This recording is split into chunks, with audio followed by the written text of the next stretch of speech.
BNP ক্ষমতায় আসার পর থেকে আমরা শুনতেছি যে বিরোধী দলীয় এমপি যারা আছেন তাদের আসনে বরাদ্দ যাচ্ছে না, বরাদ্দগুলো সিলেক্টিভভাবে যাচ্ছে।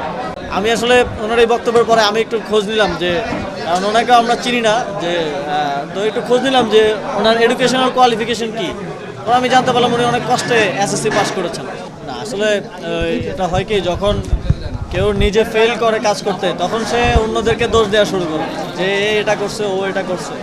তা আমরা তো স্পষ্টভাবে বলছি যে এখানে প্রত্যেকটা উপজেলাতেই সাধারণ বরাদ্দ এবং বিশেষ বরাদ্দ দেওয়া হয়েছে, এবং সেটা একদম স্বচ্ছভাবে প্রজেক্ট আকারে খরচ করা হয়েছে, এবং সবগুলোর নথি কিন্তু উনি প্রশাসক ওনার কাছেই আছে, প্রশাসকের দপ্তরে এবং ওয়েবসাইটেও আছে, পাবলিকলি এটা আছে, যে কেউ দেখতে পারে যে কোথায় কত টাকা খরচ হয়েছে। প্রথমত উনি যে প্রথমে যেটা বলেছেন যে নিয়ে গেছে, এটা অত্যন্ত আপত্তিকর বক্তব্য, এবং এটার জন্য আমরা আইনি ব্যবস্থা নেওয়ার উদ্যোগ গ্রহণ করেছিলাম। পরবর্তীতে উনি ওনার বক্তব্য পরিবর্তন করেছেন। তো কারো এলাকায় বরাদ্দ নেওয়ার তো অপরাধ না, এখন বরাদ্দ নেওয়া যদি অপরাধ হয় তাহলে কোনো এলাকায় কেউ কাজ করতে পারবে না।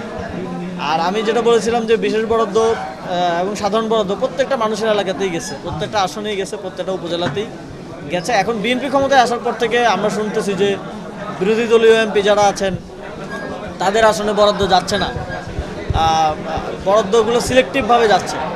তো ট্যাক্স নেওয়ার ক্ষেত্রে তো আর সিলেক্টিভভাবে ট্যাক্স নেওয়া হচ্ছে না যে সরকার দলীয় এমপিদের এলাকা থেকে ট্যাক্স নিব, বিরোধী দলের থেকে নিব না। তো তারা এই বৈষম্যটা করছে, কিন্তু তারা উল্টো আমাদের উপর বৈষম্যের অভিযোগ করার চেষ্টা করেছে, কিন্তু আমরা সেটা জবাব দিয়েছি, বাংলাদেশের মানুষ দেখেছে।